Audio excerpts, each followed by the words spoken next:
Salut les curieux, c'est Paul Poul. Aujourd'hui, je teste le Versys 650 de 2002 en version A2. Allez, c'est parti!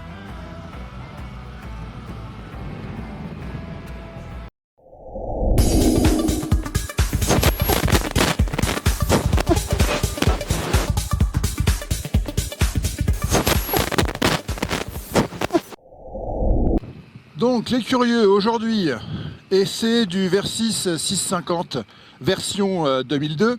Le véhicule m'a été prêté gracieusement par la concession Kawasaki de Nantes, à Orvaux.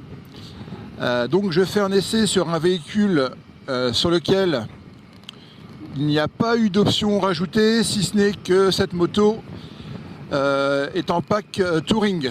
Donc elle est équipée de série d'une bulle un peu plus large que l'accoutumée, réglable en hauteur bien entendu, avec valise latérale et top case. Également des poignées chauffantes et des protège-mains qui ne sont pas présents sur la version de base. Mis à part ça, elle est de série, il n'y a pas de pot. Je trouve justement que la sonorité de ce pot est plutôt très calfeutré, assez doux, trop à mon goût. Il est vraiment sobre. La sonorité de ce pot est sobre. Moi, l'avantage, c'est qu'on n'ira pas perturber les autres utilisateurs par le vacarme possible d'un pot. Donc ce Versys est équipé donc d'un moteur de 650 cm3. La version que j'utilise actuellement est une version bridée A2, donc 47 chevaux 5, qui somme toute, malgré le bridage en A2, lui confère des reprises tout à fait respectables. Bien entendu, ce véhicule est doté de clignotants LED, avant comme arrière, d'optique LED, un modèle de cette année 2022. C'est une bonne chose malgré tout qu'il soit équipé en full LED. Moi personnellement, j'adore la face avant de ce véhicule. Par contre, ça c'est certain, on aime ou on n'aime pas. Mais moi j'aime bien un petit peu ce côté un peu robotique, futuriste de la face avant, qui se démarque tout de suite. On reconnaît tout de suite le véhicule de par ses critères esthétiques, comme le Versys 650 et le Versys 1000. C'est vraiment un critère propre à ce véhicule. En tous les cas, moi je trouve qu'il lui confère beaucoup d'agressivité et de style. Mais faut reconnaître que c'est pas forcément au goût de tout le monde. Comme c'est de l'esthétisme très tranché, ça peut effectivement refroidir certains utilisateurs. Pour ma part, j'aime beaucoup cette face avant.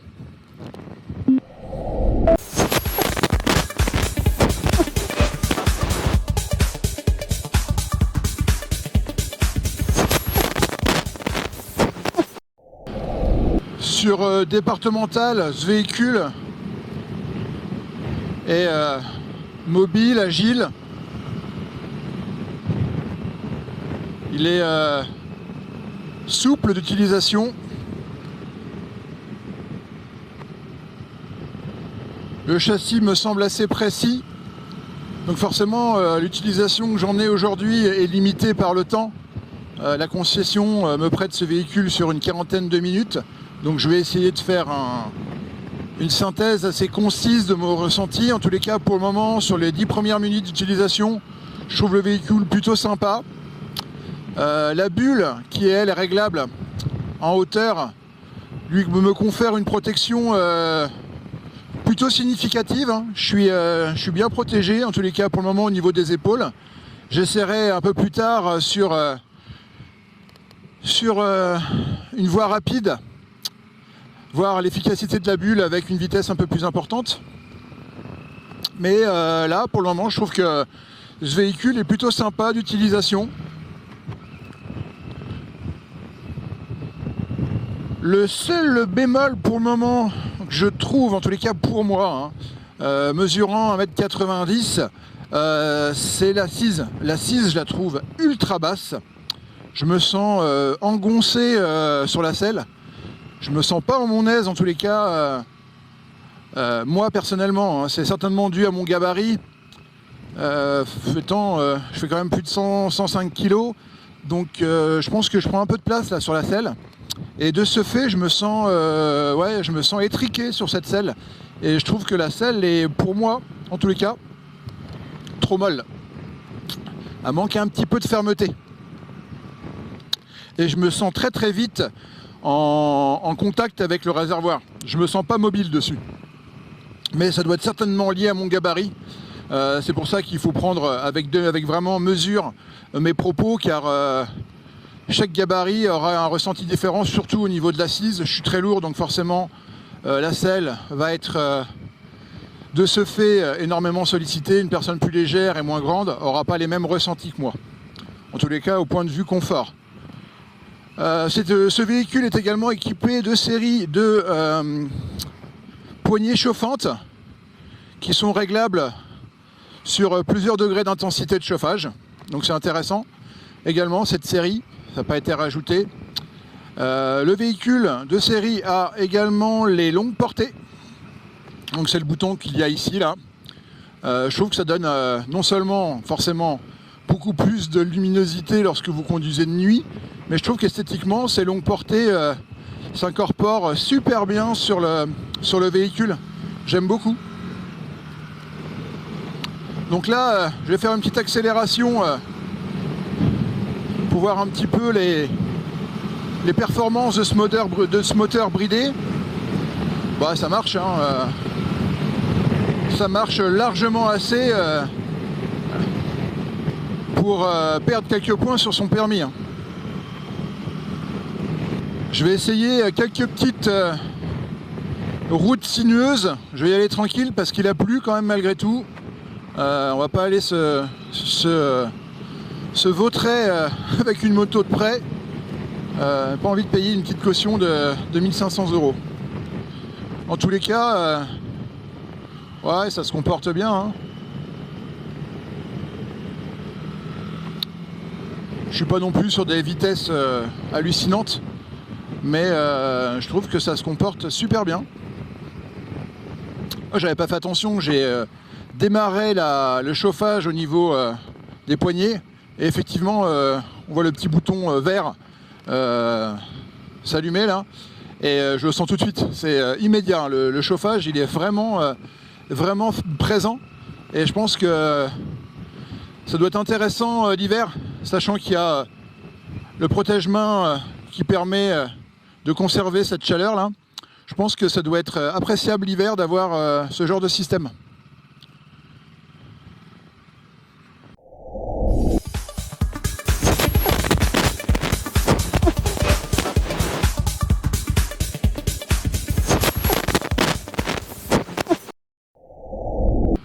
Je vais m'insérer en ville, voir un petit peu le comportement routier de cette moto en centre-ville. Là, je suis en 3e à 40, 50 km/h, 4e. Ouais, elle donne pas trop d'à-coups pour le moment. Dodane, je vais le passer à 40. Ouais, on sent pas d'à-coups fort au niveau du passage du Dodane. L'amorti de la moto gomme bien le Dodane. Ouais, non, vraiment propre. Hein. Ouais, pas de problème. On subit pas le Dodane en tous les cas. Ça, c'est appréciable. Ouais, on sent bien que ouais, cette moto est plutôt vivace hein, pour un moteur bridé. Hein.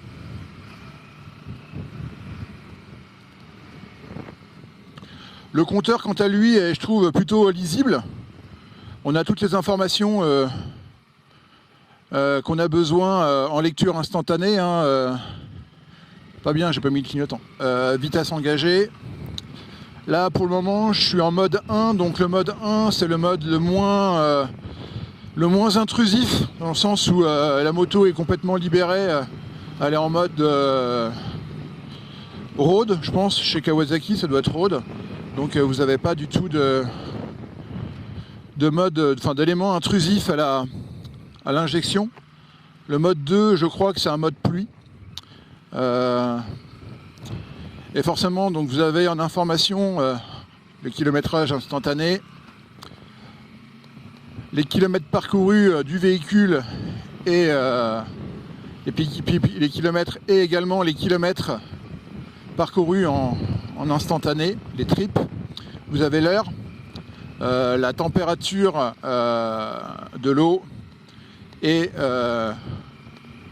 le volume restant dans le réservoir d'essence. Donc toutes ces infos elles sont très lisibles. Pas besoin de chercher dans des menus à plus en finir pour trouver ces informations. Elles sont directement présentes sur le compteur. Je reviens à nouveau là sur l'élément qui me gêne, moi c'est la selle. J'insiste là-dessus parce que c'est quand même sur quoi on est assis constamment sur une moto. Et je trouve que la forme fait qu'on va très très facilement vers l'avant. C'est-à-dire qu'on a beau se reculer en arrière, la forme première de la selle m'emmène systématiquement sur le réservoir. Et je trouve ça un petit peu gênant, moi. En tous les cas, pour ma façon de conduire, je n'aime pas être proche du réservoir. Et la forme de la selle m'y emmène systématiquement. Alors peut-être que certains, ça ne les gênera pas, ou alors est-ce que ça vient du fait que je fasse plus de 100 kg? J'en ai aucune idée, mais moi en tous les cas, c'est un élément gênant pour moi. C'est pour le moment le point négatif que j'aurai sur ce véhicule. Si vous faites plus d'1m85, 90, bah, je trouve que ce véhicule, il va pas vraiment être adapté pour vous, malgré tout que ce soit un trail. Je trouve que la garde au sol est basse et la position de conduite me fait plus penser, moi, à un roadster qu'on aurait caréné en mode trail que vraiment un trail à proprement dit. J'ai vraiment les jambes pliées à quasiment plus de 90 degrés et j'ai les pieds au sol. Je ferai une démo tout à l'heure, mais j'ai les pieds qui sont au sol, mais vraiment vraiment au sol. Je suis pas, j'ai l'impression d'avoir une pocket bike entre mes jambes. Moi, j'exagère, mais pour un trail, j'en ai essayé des beaucoup plus hauts et plus valorisants en termes de hauteur. Là, je le trouve vraiment un peu petit. En tous les cas, petit par rapport à ma morphologie. En tous les cas, il pourra correspondre et aller à les personnes faisant 1m70, même moins, en tous les cas, pourront utiliser ce trail sans aucun problème, parce que la selle est relativement basse et je pense qu'une personne qui fait 1m70-75 sera à peine en pointe de pied, je pense. Ça se trouve, alors même les pieds au sol ou au pire en pointe de pied. Voilà, c'est juste cet élément-là, je trouve, qui me retiendrait à prendre ce véhicule. Étant grand, je pense que moi je pense que je serais pas à l'aise sur de longues distances avec ce véhicule.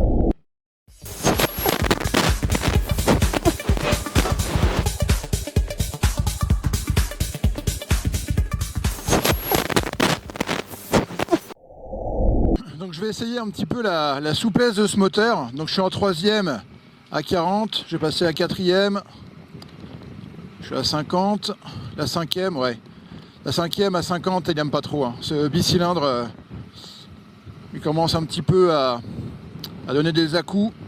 Et en 6e, ouais, il donne des à-coups, mais il va repartir. Mais on sent bien que il n'a pas la souplesse d'un moteur du CP2 de chez Yamaha par exemple. Hein. Il n'en a pas les mêmes souplesses. Ah ouais, 4e à 40, il aime pas trop quoi. Donc ouais, c'est un bicylindre mais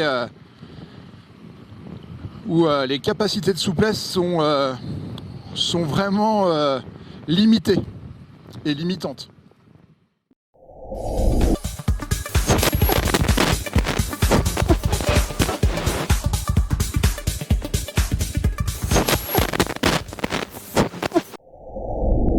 Donc je vais m'insérer sur voie rapide pour voir un petit peu les capacités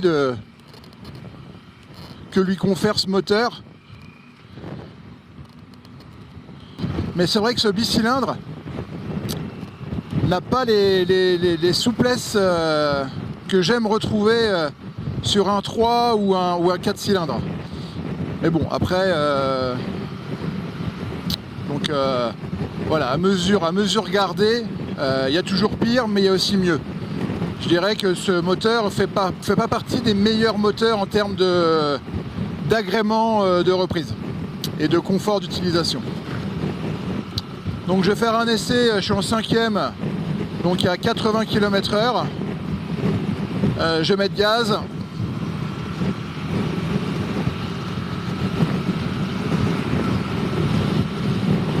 Ouais, ça marche.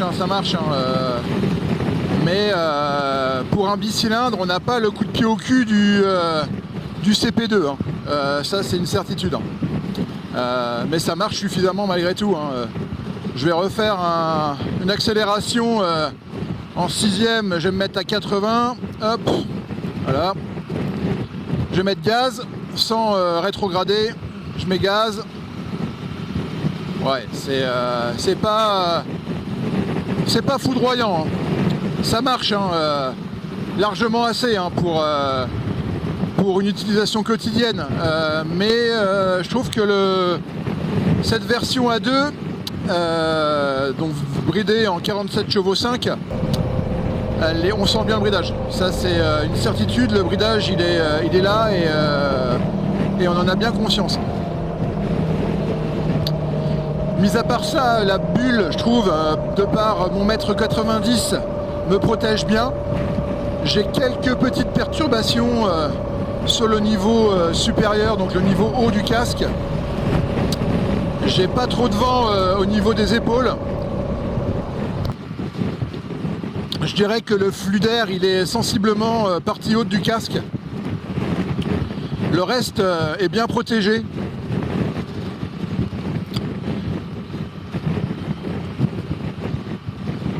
Donc là je vais doubler, je vais signaler mon intention de doubler, je double. Ouais, malgré tout, dès qu'on est au-delà des 90 km/h, dès qu'on met gaz à part, hein, la bécane, il n'y a pas de souci. Hein, vous n'êtes pas sur un 125 non plus. Hein. Donc en version A2, vous vous ferez quand même plaisir. Hein, c'est une certitude. Donc je m'insérais là sur une voie à nouveau, une voie rapide, cette fois-ci limitée à 110, pour essayer de tirer un petit peu plus dans le moteur, dans les limites du raisonnable. Donc je suis en 5e à 100 km/h, je vais mettre gaz. 6e. Ouais, ça marche, hein. Attention, hein, c'est pas... Ouais, hop. Ça marche très bien pour un A2, hein. Vous allez pouvoir vous insérer sans problème sur des voies rapides, sur des voies autoroutières. Son moteur ne sera pas en berne malgré ses 47 chevaux.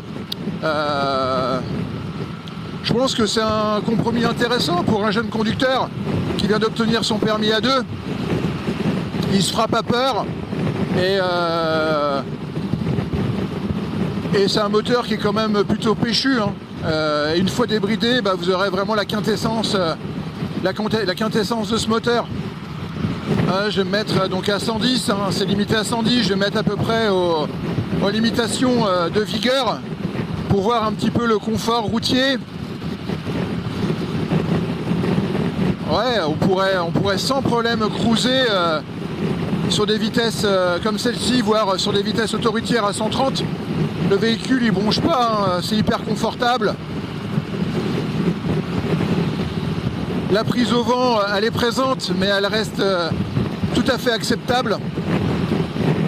Faut oublier qu'on est sur une moto, on n'est pas dans un 806 Peugeot, hein. Donc les turbulences liées au vent, elles sont légitimes, mais malgré tout, la bulle offre une protection tout à fait honorable. Et moi, en tous les cas, étant plutôt grand, je suis à l'aise, il n'y a aucun problème. Il y a juste l'assise, moi, qui serait pour moi à changer. J'aurais besoin d'une assise un peu plus ferme que celle qui est présente d'origine.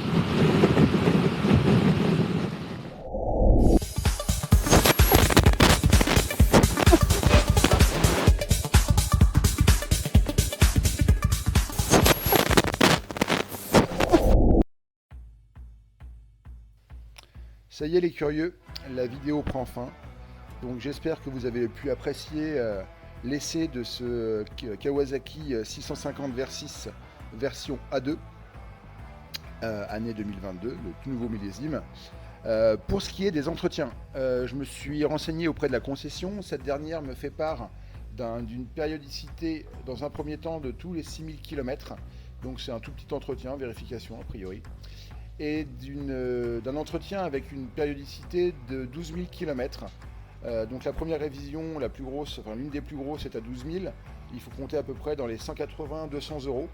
Et une seconde, donc là l'une des plus grosses par contre, est à 24 000 km avec le jeu aux soupapes, où là il faut à peu près compter dans les 500 euros. Voilà, en tous les cas, n'hésitez pas à liker ma page, à liker ma chaîne, la partager et vous abonner. Allez, à très vite. Bye bye.